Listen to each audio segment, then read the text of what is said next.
Hi everyone, welcome back to needle and craft. ಇವತ್ತಿನ ವಿಡಿಯೋದಲ್ಲಿ basic crochet design work ಮಾಡಿ ತೋರಿಸ್ತಾ ಇದ್ದೀನಿ. ಒಂದೇ ಸ್ಟೆಪ್ಪಲ್ಲಿ ಮುಗ್ದೋಗುತ್ತೆ ಆ್ಯಂಡ್ ಸಖತ್ ಈಸಿಯಾಗೂ ಇದೆ. ಇಲ್ಲಿ ನಾನು ರೌಂಡ್ ಬೀಡ್ಸ್ ತೊಗೊಂಡಿದ್ದೀನಿ. ನಾನು ಬಂದು ಕಾಪರ್ ಕಲರ್ ರೌಂಡ್ ಬೀಡ್ಸನ್ನು ತೊಗೊಂಡಿರೋದು. ನೀವು ಯಾವ ಕಲರ್ ಬೇಕಾದರೂ ತೊಗೊಳ್ಬೋದು, ಅಂದರೆ ನಿಮ್ಮ ಸಾರಿಗೆ ಯಾವ ಕಲರ್ ಮ್ಯಾಚ್ ಆಗುತ್ತೆ ನೋಡಿಕೊಂಡು ತೊಗೊಳ್ಳಿ. ಹಾಗೆ ನೀಡಲ್ ನಂಬರ್ 10 ತೊಗೊಂಡಿದ್ದೀನಿ. ಜೊತೆಗೆ 6 ಸ್ಟ್ರ್ಯಾಂಡ್ಸ್ ಆಫ್ ಸಿಲ್ಕ್ ಥ್ರೆಡ್ ಇದೆ. ಸೊ ಲೇಸಲ್ಲಿ ವರ್ಕ್ ಮಾಡ್ತಾ ಇರೋದ್ರಿಂದ ಲೇಸ್ ರೈಟ್ ಸೈಡಿಂದ ಡಿಸೈನ ಸ್ಟಾರ್ಟ್ ಮಾಡ್ತೀನಿ. ಫಸ್ಟು ನಾನು ನಾಟ್ನ ಫಿಕ್ಸ್ ಮಾಡ್ಕೊತೀನಿ. ನಾಟ್ ಫಿಕ್ಸ್ ಆದಮೇಲೆ ಟೂ ಚೈನ್ಸ್ ವರ್ಕ್ ಮಾಡಿ ಅದರ ಪಕ್ಕದಲ್ಲೇ ಒಂದು ಕಂಬ ವರ್ಕ್ ಮಾಡಬೇಕು, ಅಂದರೆ ಡಬಲ್ ಕ್ರೋಶೇನ ಮಾಡ್ಕೊತೀನಿ. ಆ 2 ಚೈನ್ ಲೆಂತ್ಗೆ ಡಬಲ್ ಕ್ರೋಶೇನ ಮಾಡ್ಕೊಬೇಕು. ಡಬಲ್ ಕ್ರೋಶೆ ಆದಮೇಲೆ 1 ಚೈನ್. ಇವಾಗ ಒಂದು ಬೀಡನ್ನ ಆ್ಯಡ್ ಮಾಡ್ಕೊಬೇಕು. ಸೊ ಒಂದು ಬೀಡನ್ನ ಹೀಗೆ ದಾರದಲ್ಲಿ ಸ್ಲೈಡ್ ಮಾಡಿ ಬೀಡನ್ನ ಲಾಕ್ ಮಾಡಬೇಕು. ಸೊ ಲಾಕ್ ಆದಮೇಲೆ ಮತ್ತೆ ನಾವು ಡಬಲ್ ಕ್ರೋಶೇನ ವರ್ಕ್ ಮಾಡಬೇಕು. ಎಲ್ಲಿ ಅಂದರೆ ನೋಡಿ, 2 ಚೈನ್ ಆದಮೇಲೆ ಡಬಲ್ ಕ್ರೋಶೆ ಮಾಡ್ಕೊಂಡಿದ್ದೆ ಅಲ್ವಾ, ಆ ಡಬಲ್ ಕ್ರೋಶೆ ಗ್ಯಾಪಲ್ಲಿ ಹೋಗಿ ದಾರ ತರಬೇಕು. ದಾರ ತಂದಮೇಲೆ ಬರೀ ಫಸ್ಟ್ 2 ಲೂಪಿಂದ ಮಾತ್ರ ನೀಡಲ್ನ ಆಚೆ ಪಾಸ್ ಮಾಡಬೇಕು. ಇನ್ನು 2 ಲೂಪ್ ಏನಿದೆ ಅದು ಹಾಗೇ ನೀಡಲ್ ಮೇಲೆ ಇರಬೇಕು.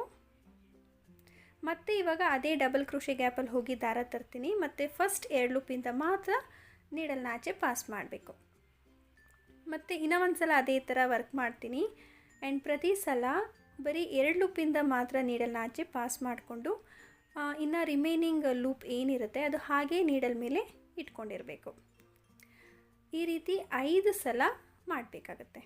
ಅಂದರೆ 5 ಸಲ ಆ ಕಂಬದ ಗ್ಯಾಪಲ್ಲಿ ಹೋಗಿ ನಾವು ದಾರ ತರಬೇಕು.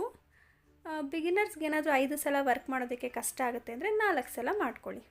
ಇವಾಗ 5 ಸಲ ಆದಮೇಲೆ ನೀಡಲ್ ಮೇಲೆ ಏನು ಲೂಪ್ ಇದೆ ಎಲ್ಲ ಲೂಪಿಂದ ಒಟ್ಟಿಗೆ ನೀಡಲ್ನ ಆಚೆ ಪಾಸ್ ಮಾಡಿ ಒಂದು ಲಾಕನ್ನು ಮಾಡ್ಕೊಬೇಕು.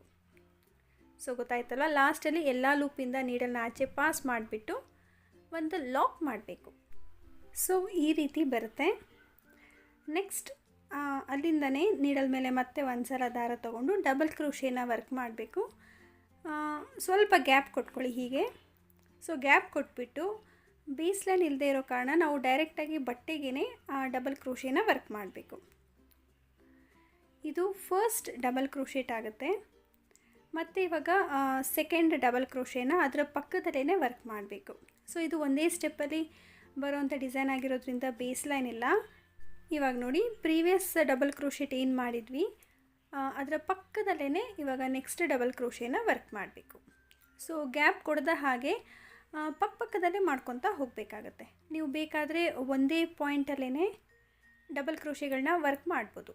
ಸೊ ಆ ರೀತಿ ಬೇಕಾದರೂ ಮಾಡ್ಕೊಳ್ಳಿ, ಅಥವಾ ಈ ಥರ ಪಕ್ಕದಲ್ಲೇ ಡಬಲ್ ಕ್ರೋಶೆಗಳನ್ನ ಬೇಕಾದರೂ ವರ್ಕ್ ಮಾಡ್ಬೋದು. ಸೊ ನಾನಿಲ್ಲಿ 5 ಡಬಲ್ ಕ್ರೋಶೆಟ್ನ ಮಾಡಿಕೊಂಡು ಆಮೇಲೆ ಕುಚ್ಚು ಕಟ್ಟೋದಕ್ಕೆ 2 ಚೈನ್ಸನ್ನು ವರ್ಕ್ ಮಾಡ್ತೀನಿ. ಸೊ ಆರ್ಚ್ ಮಧ್ಯದಲ್ಲಿ ಕುಚ್ಚು ಬರುತ್ತೆ ಈ ಡಿಸೈನಲ್ಲಿ. ಸೊ ನಿಮಗೆ ಆರ್ಚ್ ಮಧ್ಯೆ ಕುಚ್ಚು ಬೇಡ ಅಂದರೆ ಆ 2 ಚೈನು ಬೇಕಾದರೂ ಸ್ಕಿಪ್ ಮಾಡ್ಕೊಬೋದು. ಇವಾಗ ನೋಡಿ, 5 ಡಬಲ್ ಕ್ರೋಶೀಸ್ ಕಂಪ್ಲೀಟ್ ಆಗಿದೆ. ಪಕ್ಕದಲ್ಲೇ ಮಾಡ್ಕೊಂಡಿದ್ದೀನಿ. ನೆಕ್ಸ್ಟ್ ಕುಚ್ಚು ಕಟ್ಕೊಳೋದಕ್ಕೆ 2 ಚೈನ್ಸನ್ನು ಹಾಕ್ತೀನಿ. 2 ಚೈನ್ಸ್ ಆದಮೇಲೆ ಮತ್ತೆ 5 ಡಬಲ್ ಕ್ರೋಶೇನ ವರ್ಕ್ ಮಾಡಬೇಕು. ಸೊ ಇಲ್ಲಿ ಆರ್ಚ್ ಸೈಜ್ ಮೇಲೆ ನೀವು ಡಬಲ್ ಕ್ರೋಶೇಸ್ನ ವರ್ಕ್ ಮಾಡ್ಕೊಬೋದು. ಸ್ವಲ್ಪ ಚಿಕ್ಕದಾಗಿ ಬೇಕು ಅಂದರೆ ನಂಬರ್ ಆಫ್ ಡಬಲ್ ಕ್ರೋಶೇನ ಕಮ್ಮಿ ಹಾಕ್ಕೊಳ್ಳಿ. ಇನ್ನೂ ದೊಡ್ಡದಾಗಿ ಬೇಕು ಅಂದರೆ ಡಬಲ್ ಕ್ರೋಶೇನ ಜಾಸ್ತಿ ಕೂಡ ವರ್ಕ್ ಮಾಡ್ಬೋದು. ಸೊ ಪ್ರೀವಿಯಸ್ ಡಬಲ್ ಕ್ರೋಶೆ ಏನು ಮಾಡಿದ್ವಿ ಅದರ ಪಕ್ಕದಲ್ಲೇ ವರ್ಕ್ ಮಾಡ್ಕೊತಾ ಹೋಗಬೇಕು. ಈ ಸ್ಟೆಪ್ಪಲ್ಲಿ ನೀವು ಬೇಕಾದರೆ ಟ್ರಿಪಲ್ ಕ್ರೋಶೆಟಿಂದ ಕೂಡ ಡಿಸೈನ್ನ ಮಾಡ್ಕೊಬೋದು. ಎಲ್ಲೆಲ್ಲಿ ನಾನು ಆರ್ಚ್ ಮಾಡಬೇಕಾದ್ರೆ ಡಬಲ್ ಕ್ರೋಶೆ ವರ್ಕ್ ಮಾಡಿದ್ದೀನಿ ಅಲ್ಲಿ ನೀವು ಡಬಲ್ ಕ್ರೋಶೆನ ಸ್ಕಿಪ್ ಮಾಡಿಕೊಂಡು ಟ್ರಿಪಲ್ ಕ್ರೋಶೆಟಿಂದ ಕೂಡ ಆರ್ಚನ್ನು ವರ್ಕ್ ಮಾಡ್ಬೋದು. ಸೊ ನಾನು ಆರ್ಚ್ ಮಾಡಬೇಕಾದ್ರೆ ಯಾವುದೇ ಥರ ಸ್ಮಾಲ್ ಸೈಜ್ ಬೀಡ್ಸನ್ನು ಯೂಸ್ ಮಾಡಿಲ್ಲ. ನಿಮಗೆ ಸ್ವಲ್ಪ ಗ್ರ್ಯಾಂಡ್ ಲುಕ್ ಬೇಕು ಅಂದರೆ ಡಬಲ್ ಕ್ರೋಶೀಸ್ ಆದಮೇಲೆ ಒಂದು ಬೀಡನ್ನು ಆ್ಯಡ್ ಮಾಡಿಕೊಂಡು ಡಿಸೈನ ವರ್ಕ್ ಮಾಡ್ಬೋದು. ಅಂದರೆ 2 mm or 3 mm size small ಬೀಡ್ಸನ್ನು ಇಲ್ಲಿ ಆ್ಯಡ್ ಮಾಡ್ಕೊಬೋದು. ಸೊ ಈ ಥರ ನಿಮ್ಮ ಟೇಸ್ಟ್ ಪ್ರಕಾರ ನೀವು ಡಿಸೈನಲ್ಲಿ ವೇರಿಯೇಷನ್ಸ್ನ ಮಾಡ್ಕೊಬೋದು. ಇವಾಗ ಆರ್ಚು ಈ ರೀತಿ ಬಂದಿದೆ ಆ್ಯಂಡ್ ಮಧ್ಯದಲ್ಲಿ ಅಲ್ಲಿನ 2 ಚೈನ್ ಹಾಕಿದ್ದೀನಿ, ಅಲ್ಲಿ ಕುಚ್ಚು ಬರುತ್ತೆ. ಮತ್ತು ಇವಾಗ ಒಂದು ಡಬಲ್ ಕ್ರೋಶೇನ ಮಾಡ್ಕೊಬೇಕು. ಆರ್ಚು ಎಲ್ಲಿಗೆ ರೀಚ್ ಆಗುತ್ತೆ ನೋಡಿಕೊಂಡು ಕರೆಕ್ಟಾಗಿ ಆ ಜಾಗಕ್ಕೆ ಒಂದು ಡಬಲ್ ಕ್ರೋಶೇನ ವರ್ಕ್ ಮಾಡಬೇಕು. ಸೊ ಈ ರೀತಿ ಡಬಲ್ ಕ್ರೋಶೆ ಆದಮೇಲೆ 1 ಚೈನ್ ಹಾಕಿ ಬೀಡನ್ನ ಆ್ಯಡ್ ಮಾಡ್ಕೊಬೇಕು. ಸೊ ಸ್ಟಾರ್ಟಿಂಗ್ ನಾನು ಡಿಸೈನ ಮಾಡಿದೆ ಅಲ್ವಾ, ಸೊ ಆ ಥರ ಇಲ್ಲಿ ವರ್ಕ್ ಮಾಡಬೇಕು. ಬೀಡನ್ನ ಆ್ಯಡ್ ಮಾಡಿ ಬೀಡನ್ನ ಲಾಕ್ ಮಾಡಬೇಕು. ಸೊ ಲಾಕ್ ಆದಮೇಲೆ ಆ ಡಬಲ್ ಕ್ರೋಶೆಟ್ಗೆ ನಾವು ಮತ್ತೆ ಡಬಲ್ ಕ್ರೋಶೇನ ವರ್ಕ್ ಮಾಡಬೇಕು. ಬಟ್ ಏನಂತ ಹೇಳಿದ್ರೆ ಬರೀ ಸ್ಟಾರ್ಟಿಂಗ್ 2 ಲೂಪಿಂದ ಮಾತ್ರ ನೀಡಲ್ನ ಆಚೆ ಪಾಸ್ ಮಾಡಿಕೊಂಡು ರಿಮೈನಿಂಗ್ ಲೂಪ್ ಏನಿರುತ್ತೆ ಅದನ್ನು ಹಾಗೆ ನೀಡಲ್ ಮೇಲೆ ಇಟ್ಕೊಂಡಿರಬೇಕು. ಈ ಥರ ನಾನು ಟೋಟಲಾಗಿ 5 ಟೈಮ್ಸ್ ವರ್ಕ್ ಮಾಡ್ತಾಯಿದ್ದೀನಿ. ಈ ಡಿಸೈನ ನಾವು ವಿತೌಟ್ ಟ್ಯಾಸಲ್ಸ್ ಕೂಡ ವರ್ಕ್ ಮಾಡ್ಬೋದು. ಆರ್ಚ್ ಮಧ್ಯ ಏನು 2 ಚೈನ್ ಹಾಕಿದ್ದೀನಿ ಅಲ್ವಾ, ಅದನ್ನು ಸ್ಕಿಪ್ ಮಾಡಿಕೊಂಡು ನೀವು ಬರೀ ಡಬಲ್ ಕ್ರೋಶೆಗಳನ್ನ ವರ್ಕ್ ಮಾಡಿದ್ರೆ ವಿತೌಟ್ ಟ್ಯಾಸಲ್ಸ್ ಆಗುತ್ತೆ. ನಿಮಗೆ ಕುಚ್ಚು ಬೇಕು ಅಂದರೆ ಆರ್ಚ್ ಮಧ್ಯದಲ್ಲಿ ನಾನು ಯಾವ ರೀತಿ 2 ಚೈನ್ಸ್ ಹಾಕಿದ್ದೀನಿ ಆ ಥರ ನೀವು 2 ಚೈನ್ಸ್ ಹಾಕ್ಕೊಂಡು ಕುಚ್ಚು ಕೂಡ ಕಟ್ಕೊಬೋದು. ಆ್ಯಂಡ್ ಇದು ಒಂದೇ ಕಲರಲ್ಲಿ ಬರುವಂಥ ಡಿಸೈನು. ನಿಮ್ಮ ಸಾರಿಯಲ್ಲಿ ಬರೀ 1-2 ಕಲರ್ ಅಷ್ಟೇ ಇದ್ದಾಗ ಈ ರೀತಿ ಡಿಸೈನ್ಸ್ನ ಟ್ರೈ ಮಾಡ್ಕೊಳ್ಳಿ. ಸೊ ನೋಡಿ, ಇವಾಗ ಲಾಸ್ಟಲ್ಲಿ ಎಲ್ಲ ಲೂಪಿಂದ ಒಟ್ಟಿಗೆ ನೀಡಲ್ನ ಆಚೆ ಪಾಸ್ ಮಾಡಿ ಒಂದು ಲಾಕ್ ಮಾಡ್ಕೊಂಡಿದ್ದೀನಿ. ಈ ಥರ ಬರುತ್ತೆ.